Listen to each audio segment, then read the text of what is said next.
नमस्कार। मैं सुनीता कथा मंथन में आप सबका स्वागत करती हूँ। कथा मंथन में आज सुनिए सुभद्रा कुमारी चौहान जी की कहानी किस्मत। सुभद्रा जी की अन्य कहानियाँ आपको हमारी प्लेलिस्ट से मिल जाएगी। लिंक आपको एंड स्क्रीन पे मिल जाएगा। इसके अलावा अन्य कहानी और उपन्यासों का लिंक भी आपको एंड स्क्रीन तथा डिस्क्रिप्शन बॉक्स से मिल जाएगा। आप वहाँ जाकर के चेक कर सकते हैं। तो चलिए शुरू करते हैं कहानी किस्मत। भौजी, तुम सदा सफ़ेद धोती क्यों पहनती हो? मुन्नी, मैं क्या बताऊं। क्यों भौजी, क्या तुम्हें अम्मा रंगीन धोती पहनने नहीं देती?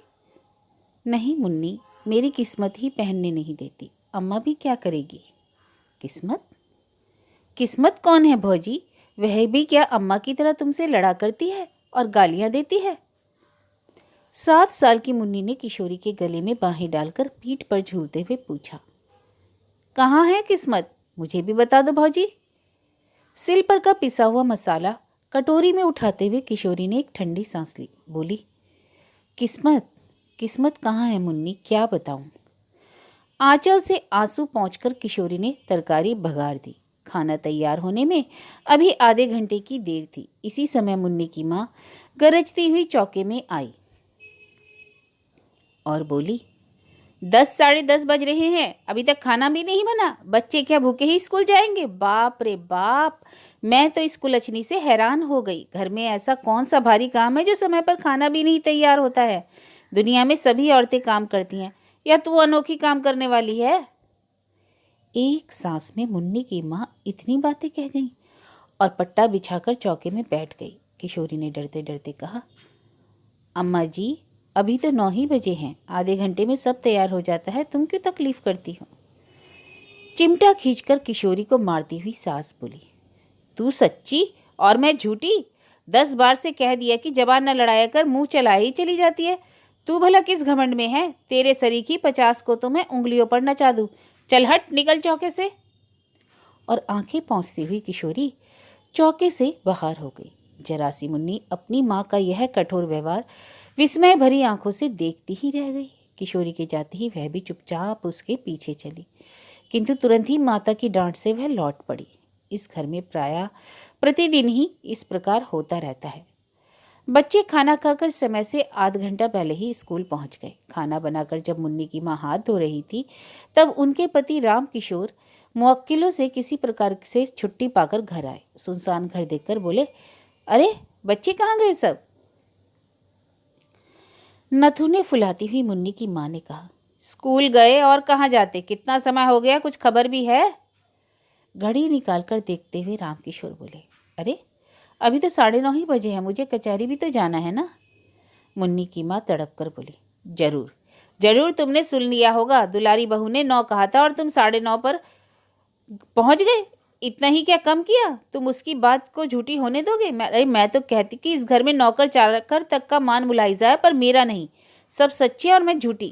कहते हुए मुन्नी की माँ जोर से रोने लगी। अरे मैं तो यह नहीं कहता कि तुम झूठी हो, घड़ी ही गलत हो गई, फिर इसमें रोने की तो कोई बात नहीं। कहते कहते राम किशोर जी स्नान करने चले गए। वे अपनी स्त्री के स्वभाव को अच्छी तरह जानते थे। किशोरी के साथ वह कितना दुर्व्यवहार करती है, यह भी उनसे छिपा ना था।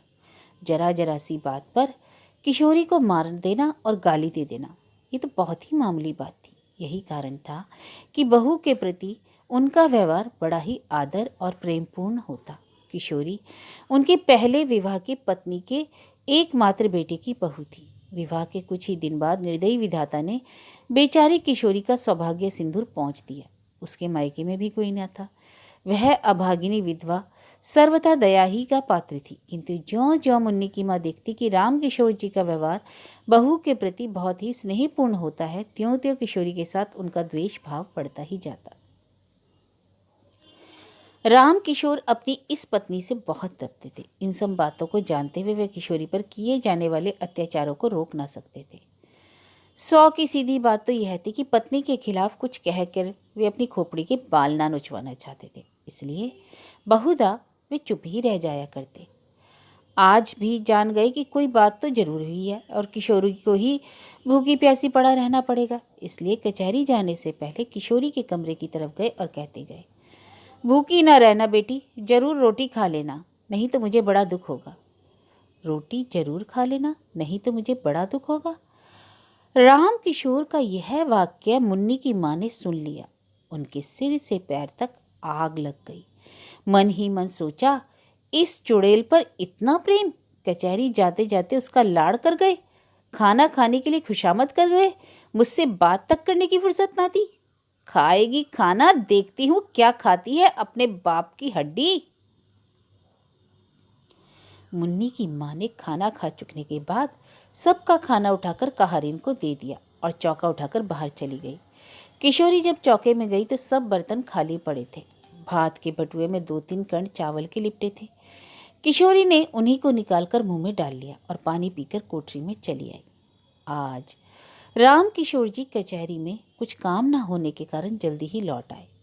मुन्नी की माँ बाहर गई थी। घर में पत्नी को कहीं ना पाकर वे बहू की कोठरी की तरफ गए। बहू की दयनीय दशा को देखकर उनकी आंखें भर आई। आज चंदन जीता होता तब भी क्या इसकी यही दशा रहती। अपनी भीरुता पर उन्होंने अपने आप को ना जाने कितना धिक्कारा। उसकी धोती कई जगह से फटकर सी जा चुकी थी। उस धोती से लज्जा निवारण भी कठिनाई से ही हो सकता था। बिछौनों के नाम से काट पर कुछ चीथड़े पड़े थे। जमीन पर हाथ का तकिया लगाए वह पड़ी थी। उसको झपकी सी लग गई थी। पैरों की आहट पाते ही वह तुरंत उठ बैठी। राम किशोर जी के सामने देखते ही संकोच से जरा घूंघट सरकाने के लिए इसने जो ही धोती खींची, धोती फट गई। हाथ का पकड़ा हुआ हिस्सा हाथ के साथ ही नीचे चला गया। राम किशोर ने उसका कमल सा मुरझाया हुआ चेहरा और डबडबाई हुई आंखें देखी। उनका हृदय स्नेह से कातर हो उठा। वे ममत्व भरे मधुर स्वर में बोले, तुमने खाना खा लिया है बेटी? किशोरी के मुंह से निकल गया, नहीं। फिर वह संभल कर बोली, हाँ खा तो लिया बाबू। राम किशोर, मुझे तो ऐसा मालूम होता है कि तुमने नहीं खाया। किशोरी कुछ न बोली। उसका मुंह दूसरी ओर था। आंसू टपक रहे थे। वह नाखून से धरती कुरहच रही थी। राम किशोर फिर बोले, तुमने नहीं खाया ना? मुझे दुख है कि तुमने भी अपने बूढ़े ससुर की जरा परवाह ना की, जरा सी बात ना मानी। किशोरी को बड़ी ग्लानि हो रही थी कि वह क्या उत्तर दे। कुछ देर में बोली, बाबू मैंने आपकी आज्ञा का पालन किया। चौके में जो कुछ था खा लिया, झूठ नहीं कहती। राम किशोर को विश्वास न हुआ। कहारिन को बुलाकर पूछा तो कहारिन ने कहा, मेरे सामने तो बहू ने कुछ नहीं खाया। माँ जी ने तो चौका पहले से ही खाली कर दिया था, तो खाती भी क्या। पत्नी की नीचता पर कुपित और बहू के सौजन्य पर राम किशोर जी पानी पानी हो गए। आज उनके जेब में 50 रुपए थे। उसमें से 10 निकालकर वे बहू को देते हुए बोले, यह रुपए रखो बेटी, तुम्हें यदि जरूरत पड़े तो खर्च करना। इसी समय आंधी की तरह मुन्नी की माँ ने कोठरी में प्रवेश किया। बीच से ही रुपयों को झपट कर छीन लिया। वह किशोरी के हाथ तक पहुंच भी ना पाए थे। गुस्से से तड़प कर बोली, बाप रे बाप, अंधेर हो गया। कलयुग कलयुग जो न करावे सो थोड़ा ही है। अपने सिर पर की चांदी की तो लाज रखते। बेटी बहू के सूने घर में घुसते तुम्हें लाज ना आई? तुम्हारे ही सर चढ़ाने से तो यह इतनी सर चढ़ी है। पर मैं ना जानती थी कि बात इतनी बढ़ चुकी है। इस बुढ़ापे में भी गड्ढे में जा गिरे। राम राम राम राम राम, इसी पाप के बोझ से तो धरती दबी जाती है। और वे तीर की तरह कोठरी से निकल गई। उनके पीछे ही राम किशोर भी चुपचाप चले गए। वे बहुत वृद्ध तो ना थे, परंतु जीवन में नित्य होने वाली इन घटनाओं और जवान बेटे की मृत्यु से वे अपनी उम्र के लिहाज से बहुत बूढ़े हो चुके थे। ग्लानि और क्षोभ से वे बाहर की बैठक में जाकर लेट गए। उन्हें रह रहकर चंदन की याद आ रही थी।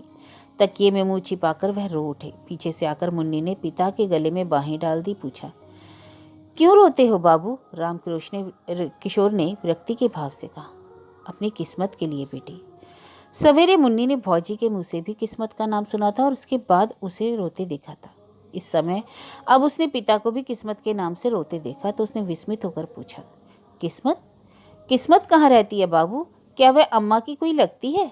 मुन्नी के इस भूले प्रश्न से दुख के समय भी राम किशोर जी को हंसी आ गई और वे बोले, हाँ हाँ, वह तुम्हारी माँ की बहन है। मुन्नी ने विश्वास का भाव प्रकट करते हुए कहा, तभी तभी वह तुम्हें भी और भौजी को भी रुलाया करती है।